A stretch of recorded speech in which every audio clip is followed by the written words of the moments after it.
name is George Galloway, presenter of Kalima Horra on Al Mayadeen television. Mind you, I don't mince my words. I speak Kalima Horra, and my audience does too. Kalima Horra, free word, free for me, free for you. Catch it. Nice to meet you, brother.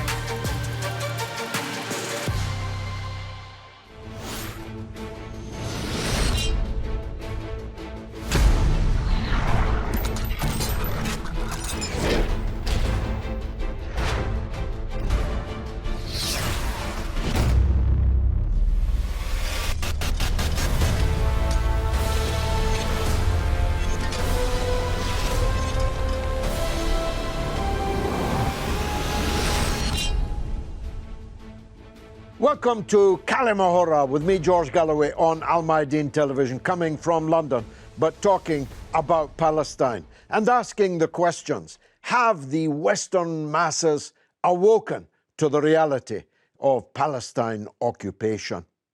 Well, on one level, they'd have to be brain dead if they haven't.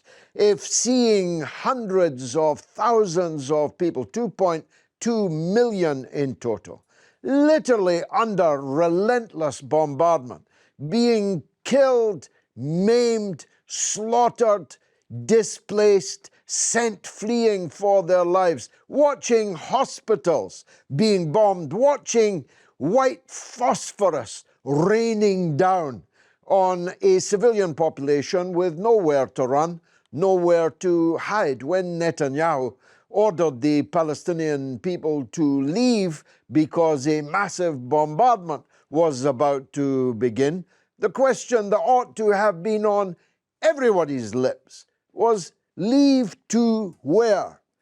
How to leave? And of course, we now know, into this mass murder operation, we now know that there was no safe place anywhere in the Gaza Strip. In the case of the Israeli exits, of course, no exit for Palestinians. In case of the Egyptian exit, well, only if Israel allows it and only if Israel doesn't bomb the people actually exiting from it. The grotesque over-identification of Western governments and Western mass media with this genocidal carnage is pregnant with many, many problems for the political class, for the media class, and sadly for the whole society in Western countries. One could hardly blame any Arab, any Muslim, anywhere for believing that their Western country in which they are living is every bit as guilty and complicit in this mass murder of the Palestinians as Benjamin Netanyahu. After all, they are all singing from the same hymn sheet. And some of them, the worst recidivist offenders, the United States and the United Kingdom, are literally sending armed forces to the shores of the Levant. And the possibility of American aircraft carriers either beginning an attack on people in Palestine, in Lebanon, in Syria, or, and I invite you to imagine this, because frankly, an aircraft carrier is rather a sitting target. Those very same British and American warships being successfully attacked from the shores of the Mediterranean, alongside which they now sit, are very real possibilities. And like a series of Russian dolls, Palestine is inside the Lebanese resistance, Hezbollah. Hezbollah is inside the axis of resistance involving Syria, Iraq, Yemen, and of course the biggest of all, inside the Islamic Republic of Iran. You can easily see how Western public and the Western governments could very quickly find themselves drawn into a vortex of violence, even possibly existential violence because, if you like, overarching, even the Islamic Republic of Iran, is their relationship with both Russia and China. It's not fanciful to say that this local war in Gaza can become a regional war and can become even bigger than a regional war. I think the Western masses are having to wake up to something else, which is that their democracy itself is a figment of their imagination. The British government called police commanders to London, in the midst of a crime wave in Britain, by the way, to lecture the police commanders about the need to arrest people for holding Palestinian flags and wearing certain articles of clothing, presumably the keffiyeh. Well, they'll need to build a lot of new prisons in Britain, and they'll need to recruit an awful lot of new police officers if you're going to start arresting people for wearing the keffiyeh, because as far as I can see, half of London is wearing it just this very day. As always, I'm joined by a distinguished group of experts, the first of whom is Dr. Ghada Karmi, a Palestinian doctor, a research fellow at the University of Exeter, an author, a broadcaster, and above all, an activist. Dr. Ghada, you were born in Jerusalem. You were driven out of your country. You've been in exile ever since. I know that the Arab audience of this show won't need you to say this, but for all the others that will be watching this show, how does it feel to be a Palestinian watching what we're watching right now? Well, I'm appalled. There isn't any other way that I can put it. I'm appalled by the attitude of the country in which I live. And as you pointed out, this is a country where my family took refuge in 1948 because of the establishment of the State of Israel. Otherwise, we wouldn't be here. We would be in my homeland, Palestine. I'm always struck by the way that Britain has been so treacherous to the Palestinians. You know, this goes back a long way, and this is not the time or the place to do a history lecture, but very briefly, people must remember that Israel would never have existed had it not been for Britain. Britain created Israel, and having created it in 1948, they looked at what they had created, they looked at the mayhem and the war and the violence, and they walked out. And I really also want to interject a personal note about this. You see, I don't have much doubt that Israel is planning for what I suppose we Palestinians would call a second Nakba. They are planning for an operation of ethnic cleansing. I don't see any other way to explain their actions in Gaza and their actions in the West Bank. Now, what is all this about? It seems to me that this is about ethnic cleansing, getting rid of the Palestinians who live in Gaza, getting rid of the Palestinians who live in the West Bank. This, for me, stirs up really painful memories of the first ethnic cleansing of Palestinians, which I lived through 1948. Now, I was a child, but I will never forget the trauma, the fear, the anxiety, the sense of hopelessness of leaving my homeland, living in somewhere completely foreign, completely new, and with the knowledge unfolding, not at the time, but as I started to grow up, that we were never going to be allowed back. So to see this beginning to happen again to Palestinians, again, after 75 years, is not only unacceptable, I cannot adequately express my horror, my outrage, and my rejection of any such fate for the Palestinians. Well, none of us can do it adequately, but you have done it most eloquently. Jonathan Chadwick, a signatory of Artists for Palestine UK pledge, director of As Theatre, sometime teacher at the London Film School. It's painful for us, you and I, as British people, to hear that, isn't it? Our role in the creation of this tragedy. And it's also kind of biblical, you know, the idea of driving the Palestinians onto some exodus in the desert has so many biblical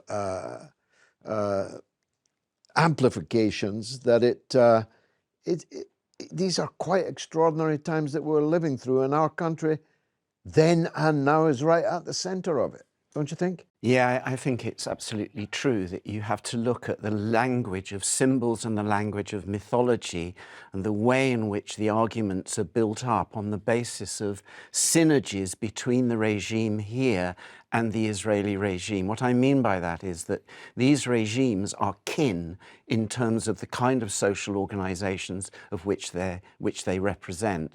And then I think from there we can begin to see that Israel is an outpost of European imperialism in the Middle East.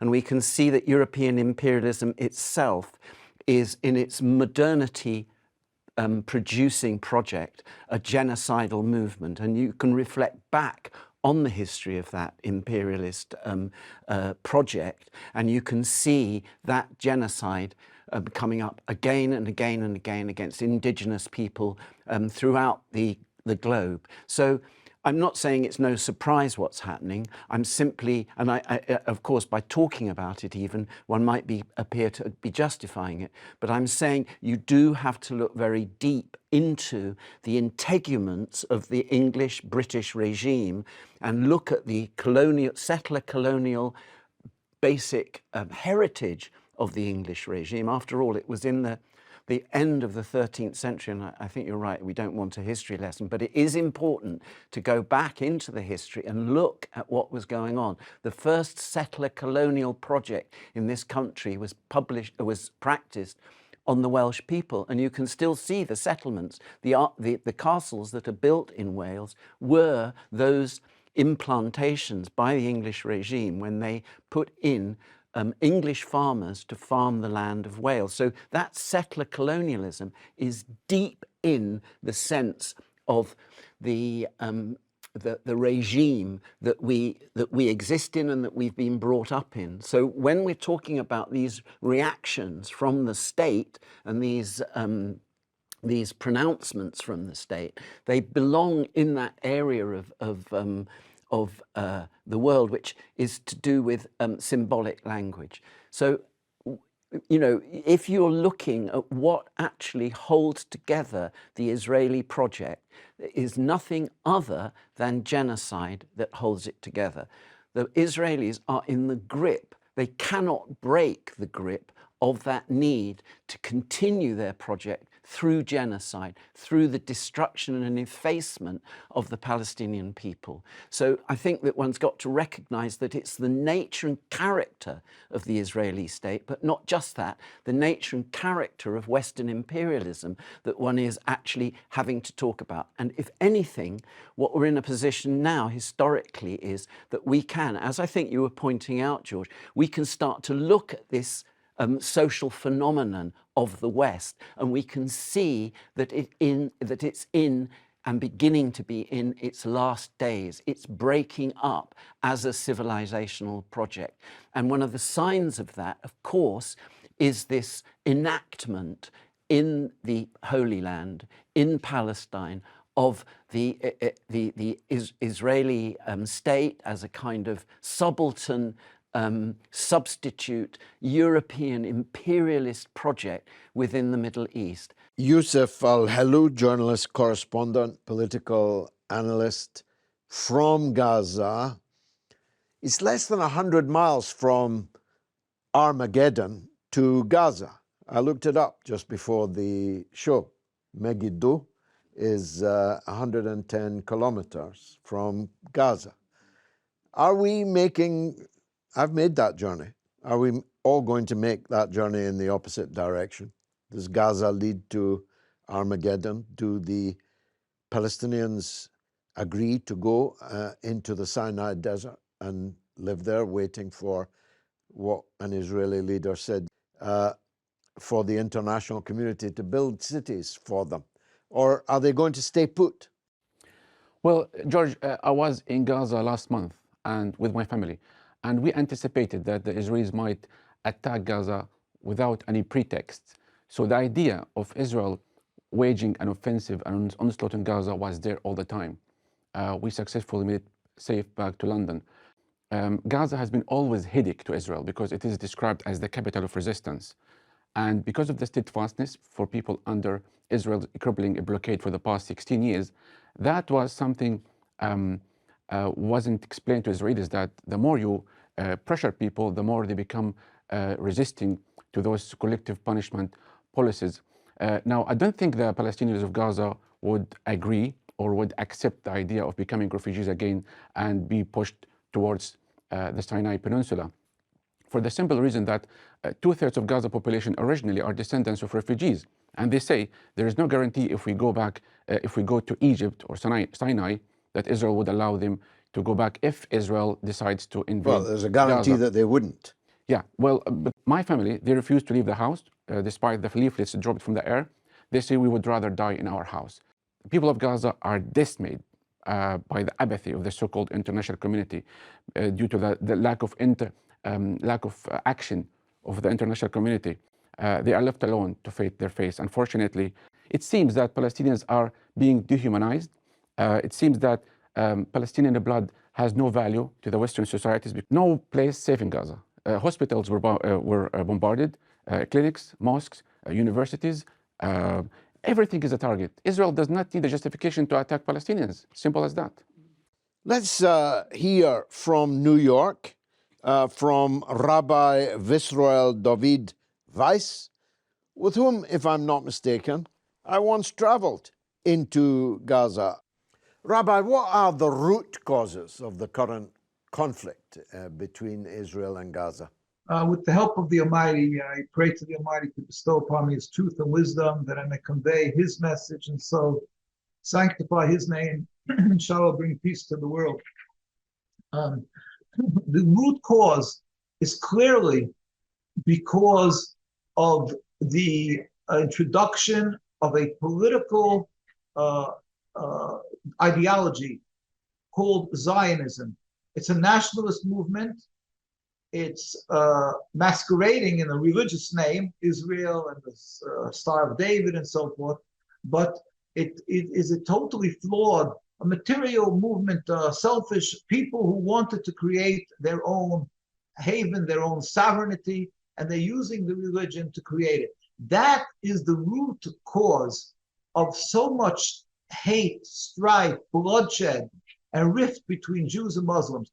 And it's very clear, it's not an opinion, our history attests that Jews and Muslims lived together in harmony for hundreds and hundreds of years in every Arab and Muslim land, clearly identified as religious Jews amongst clearly Muslim people, and there were no human rights groups or necessary or United Nations, whether it was in Yemen, Tunisia, Egypt, Morocco, Iran. We lived together. I bring a lot of times pictures with me. We have pictures. I always like to show how we lived together as brothers. We were able to live our lives together. We babysat each other's children. This is the way Jews were prior to the introduction of Zionism. Recently, the Palestinian flag, even the kafia, has been said by the authorities and their apologists to be equated with terrorism, even anti-Semitism.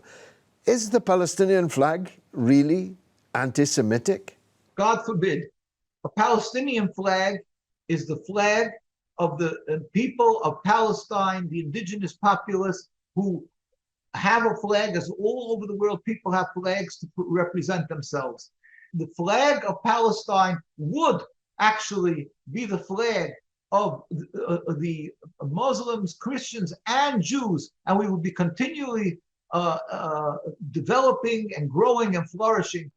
You lost your grandparents, many of your relatives in the Holocaust. How do you feel about Israel using the Holocaust as justification for what they are doing now? That is just like the Nakba, this terrible catastrophe of this occupation, has many links to this sorrowful chain that's called the Nakba. The killing of Palestinians, the abuse of all the Palestinian people, the abuse of the Jewish people, that they murder and assassinated Jewish rabbis, that they beat and so forth, that we'll get into later. At the same time, they breach the laws of the Torah, and they use different ploys to legitimize their occupation. They use anti-Semitism, as we've spoken of before, and they use the Holocaust, where we, still living and breathing, thank God, we remember my grandparents, my aunts and uncles, my first cousins, because I'm over 60, I had first cousins who were murdered by the Nazis, both from Poland and from Hungary. And the vast majority of all our communities died. And they died, why? Because we are Jews, and we are subservient to God, and we want to uphold our religion, our Judaism. Now, and we were ready to die for that. There were Jews who were ready, didn't want to give their children to Christian homes. They said, rather we die, because this is our life, is to serve God according to our religion. Now the Zionists come, and they want to, for their convenience, in order to intimidate others, to silence anybody to speak up against them, they take this suffering of the Holocaust that were just recently, the blood is still fresh, we died, millions of people. They take this issue and use it as a tool to further their occupation, their crime.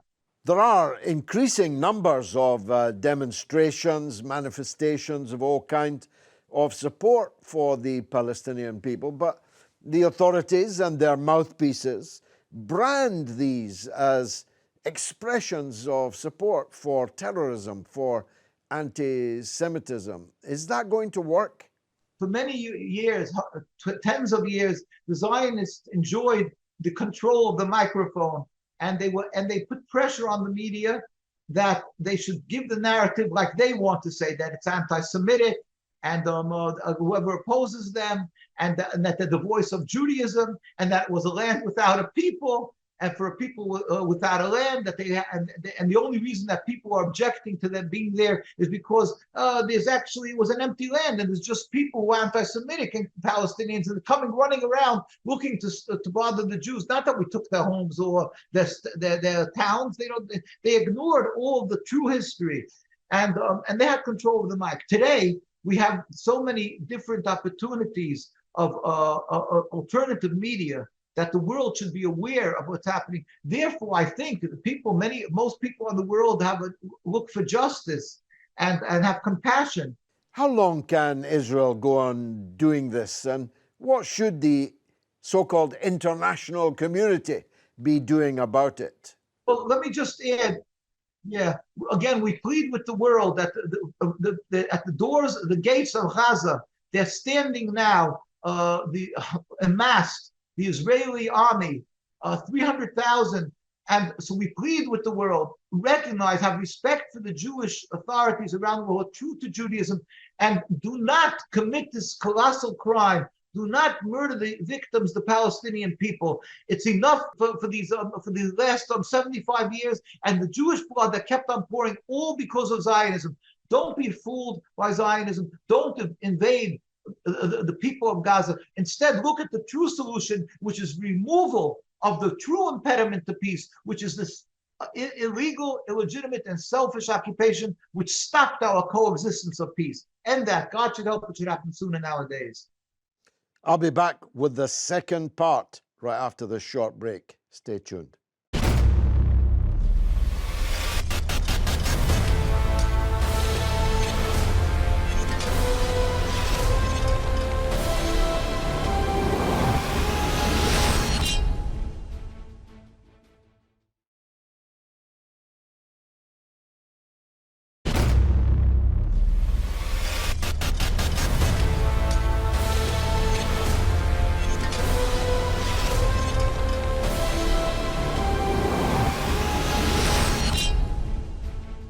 You're watching Kalima Horra with me, George Galloway, on Al Mayadeen television, coming from London, but talking, of course, about Palestine, about Gaza. Jonathan Chadwick, when the rabbi was talking, you were making the point that, of course, the origin of this Zionism is not there, but here in the West. Absolutely. It's not. It was actually something that the Jewish people only took up latterly. I think that the birth of the idea of Zionism was very much within the Protestant ideologies that moved out of our civil war. But when you consider even the phrase that the rabbi used about a land without a people for a people without a land, that's not Golda Meir. That is Alexander Keith in 1843 publishing a book that was couched in the fantasy idea of the Israeli state. I just think it's really important to see how the depth of these ideas are in the British state and that's the level of our responsibility. You might, I think you were right to say, well, let's look at what that means in terms of what's happening at the moment within the British people. I think that there is a movement of sentiment towards the Palestinian people. But I think at the moment that process of the movement of our political ideas and the way that we want to organize our society have got to go a lot further than just simple sympathy with the Palestinian people. I think that is the gateway towards a larger movement where we can start to reconstruct our society. Yeah, thoughts and prayers every 2 or 3 years when there's a massacre going on just isn't any longer, indeed never was, enough. Dr. Ghada, the Conservative in Britain, the Liberals in the United States, in the White House, the Democrats, they're all interchangeable, aren't they? You and I were members of the miscalled Labour Party for a long time. But actually, the position of the Labour Party is as bad, if not worse, actually, than that of the Conservatives. Ditto in the US, the Republicans and the Democrats, and even Robert F. Kennedy Jr. are all identical. It's absolutely monolithic. How do the public alter that? It's difficult. I think I referred earlier to the fact that in my lifetime, let's say, I saw the growth of pro-Palestinian support amongst ordinary people, which has been ongoing and has increased every year. And we can feel it and know it today. However, we do need to recognize that it's very difficult for ordinary people to move very much on this issue. And the reason is that the Zionists have always been ahead in the propaganda game. And we must not ignore the effect of that on not only ordinary people, but mass media, politicians and so on. It's very powerful. And if we remember, if we look back, the Zionists always paid a lot of attention to what I would call the framing of this story. So right from the beginning, from the end of the 19th century, they were well aware that the idea of going to a small country in the Middle East and trying to make that into the state of Jews was going to be virtually impossible. So what did they do? They framed it in terms of the Bible, the Old Testament, a people coming home, this kind of thing. They worked very hard on it. Even though they were all atheists, in fact. They were themselves, exactly, they were themselves atheists, but they were perfectly cynical and clever about using that sort of religious language and symbolism in order to sell the idea, which is what Zionism has always been about, marketing, really. Israel has been marketed. That's the truth of it. So at that time, that was the game. You know, people who are only coming home and had all been dispersed all around the world. This story, and that really worked. And then when the Holocaust happened, the framing became that Palestine was the only place that Jews would be safe in. They could not have another Holocaust in their own ancestral homeland idea. So that framing took over. And then when we got the '67 war, the next lot of framing was, oh, we are so threatened by these Arabs and they were going to invade us and kill us and all the rest of it. And everybody needs to help David against Goliath, that kind of idea, and on and on. So what I'm trying to say is the framing, as far as the current events are concerned, has been crucial in the success so far of Israel. They have spent years framing the idea that Gaza is full of either terrorists or would-be terrorists, and in a sense, therefore, what you do with them is justified. And that one must not underestimate this idea. People have actually bought it. So I'm coming back to your question. How far can ordinary people, the masses, go in trying to understand what's going on? I'm trying to say that they're limited by the power of this extraordinary propaganda. That's how, you know, if you dehumanize people, if you equate them with terrorists or human animals. Human animals, yeah. Yeah. Now, so it is, in a sense, you can understand it. If you bomb them, if you destroy them, if you kill them, annihilate their neighbors. This is kind of a sense in which, well, this is only to be expected. Now, let's get a European perspective from Amsterdam, in fact, and in the Netherlands. Dr. Anne de Jong, Associate Professor of the Anthropology of Conflict, with a regional expertise on the Middle East. Dr. de Jong, thank you very much for joining us. You're welcome. Doctor, are there indications of a shift in public opinion in Western countries towards Palestine? Well, it's very important to differentiate between two Western realms. On the one hand, there's the political realm, which we've seen is quite straightforward and united in their response. They call it terrorism. Israel's the right to defend itself.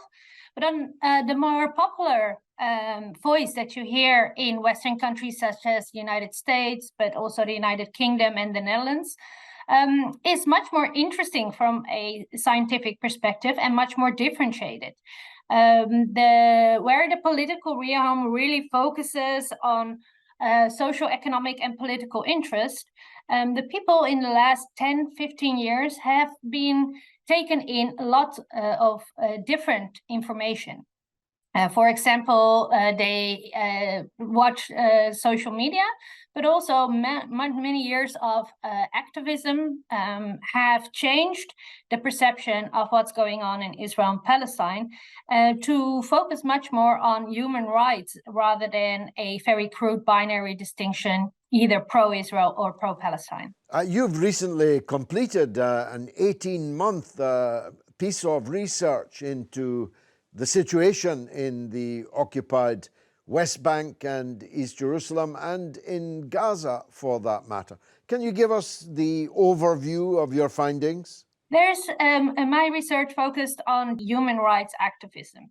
One thing I should mention from the onset is that this does not mean that while I focus on nonviolent resistance, that there is a sharp break between nonviolent and violent resistance. It's both part of the Palestinian liberation movement. And second, I want to emphasize that it's very interesting to see that already since my research started around 2007, 2008, you see a shift towards unity between different ways and different groups of resistance. So where before there was a Palestinian armed faction, Palestinian popular resistance against, for example, the separation wall, and now you see that while they all have their different ways and even different perceptions of what the solution in the end should be, they're uniting together and not instead of competition, working in their own territories and in their own ways, furthering towards justice. Plainly, Israel's actions are illegal under international law, the Geneva Conventions, the rules of war established at the Nuremberg tribunals at the end of the Second World War, and so on.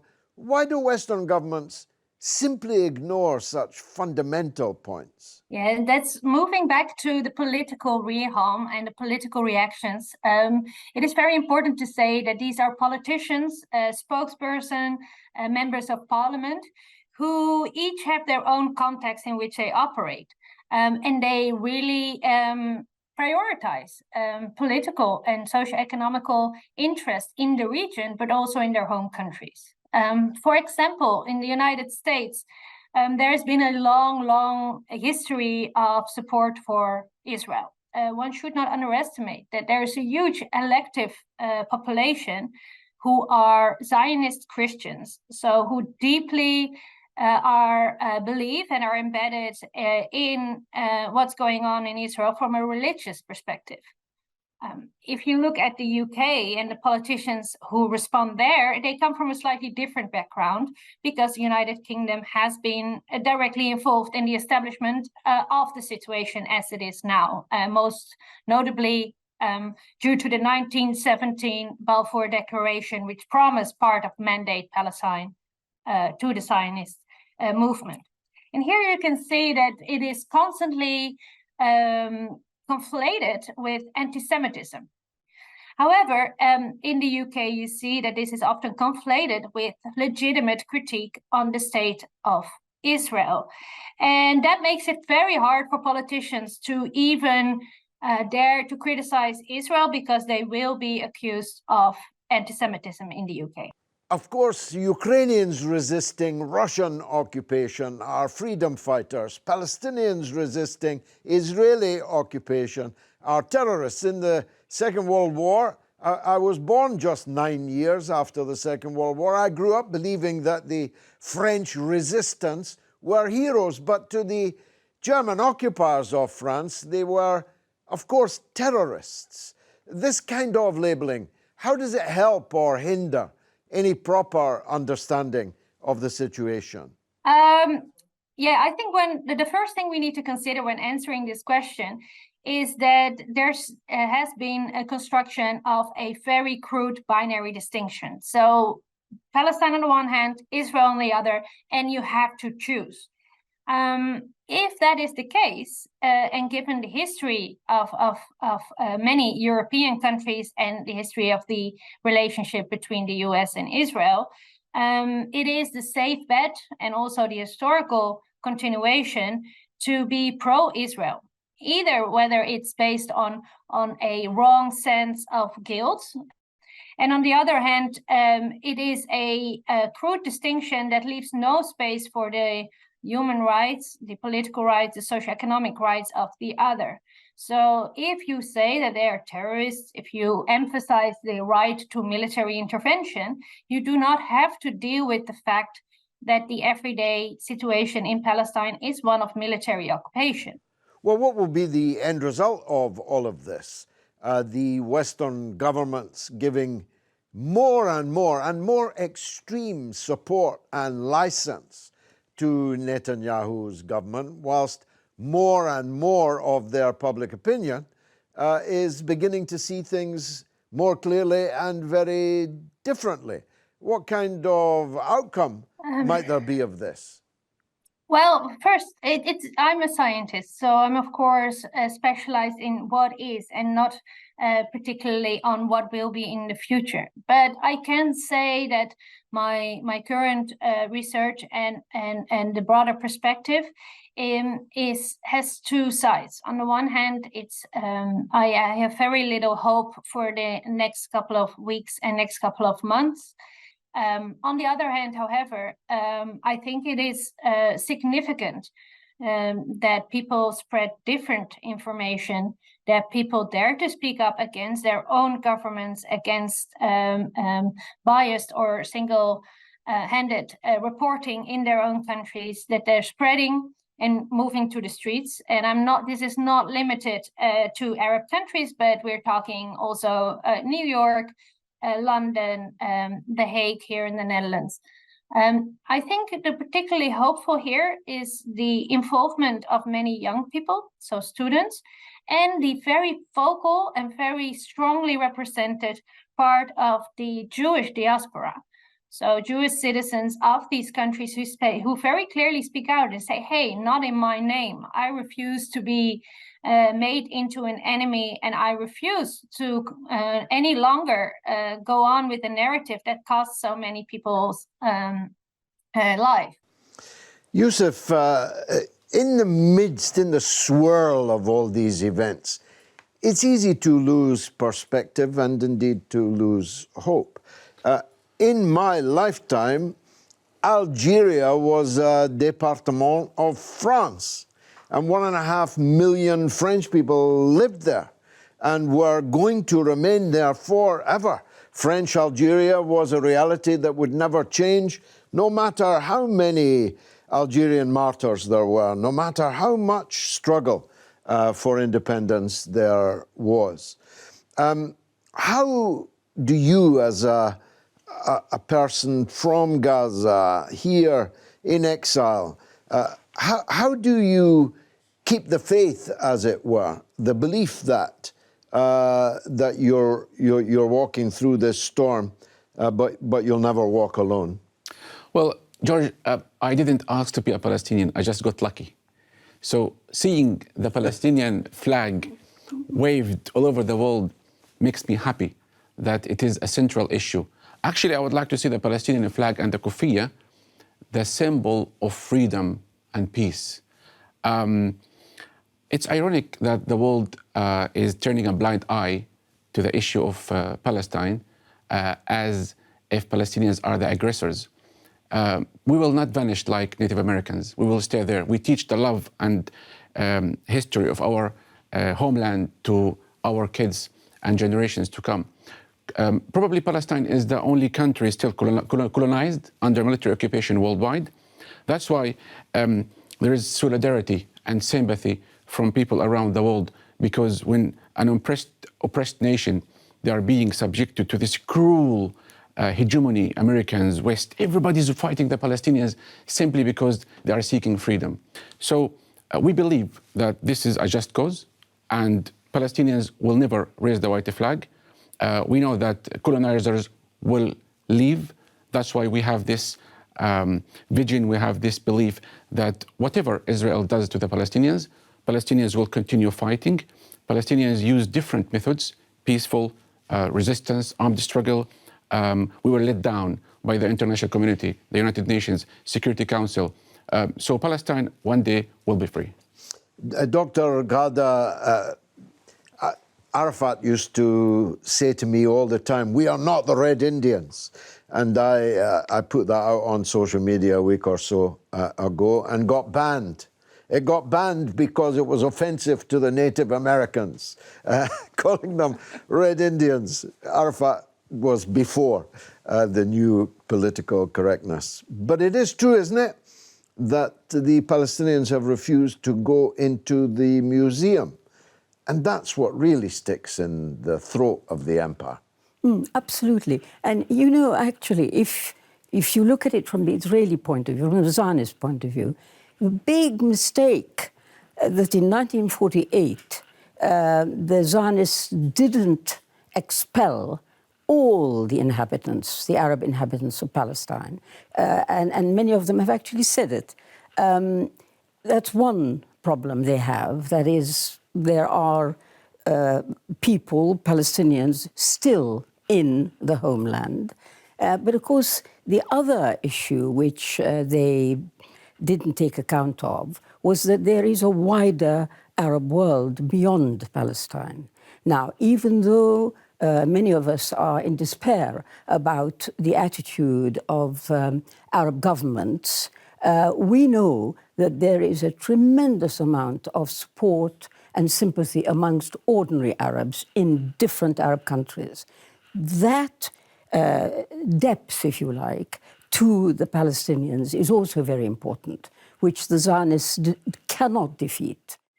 Israel at the moment is very adept at bashing and killing and destroying and expelling, but it has no end plan. So in other words, we don't know, no matter how this plays out, what's going to be done next, who has a plan for the future. And the point I wanted to make is it's wonderful, really, and admirable that the Hamas fighters exploded this whole rotten structure, which is based on brute force, propaganda, Western compliance, Arab weakness. It's all these aspects are necessary to keep the thing going. In that operation, Hamas, whatever else you wanted to say about it, has exploded all of it. It's all come tumbling down. So the question now is, okay, when the so-called dust has settled, when all the killing has stopped, and what next? A return to the status quo is not on the cards. So what else? All is changed, isn't it, Jonathan Chadwick? Changed utterly. The notions of Israeli impregnability, military intelligence superiority, the Arab governments being able to, over the heads of their people, normalize their relations with Israel, and the Western governments backing of Israel is now out in the open. All is really changed. Yeah, absolutely. I think that I absolutely support and agree with what Ghada has said about this extraordinary move that the Hamas fighters made into Israel, actually puncturing the invincibility of the Israeli state. What's been so impressive about the history of the Palestinian people is their extraordinary inventiveness, their perseverance, and to some extent, their ability to adapt to the circumstances in which they've been thrown. So my feeling is very much on the positive that Yusuf has said and that Ghada has said. And that is absolutely my view as well. And without doubt, the meaning of Intifada is that everybody can do something. Everybody, there are different forms of struggle, and that invention of a social movement where that is the case, which we saw in 1987, is of world historical importance. So yes, I feel that movement is going to go on. Whether a terrible beauty is going to be born, George, which is the completion of the Yeats quote from Easter 1916, that great poem that Yeats wrote, that terrible beauty, I think we're going to see quite a lot of terror before we see the beauty, but I think we'll see the beauty moving into perspective. And I think one of the beautiful things, I agree, Yusuf, is to see the people in Yemen, the people in Baghdad, the people in Egypt, in Cairo, all over the world, people are moving for the Palestinian people. And even if that doesn't have an immediate effect on the governments of those countries, I think we can be assured that that movement is not going to go away, because it's a matter of human justice. Long live Palestine, free, Arab, dignified. Thanks for watching.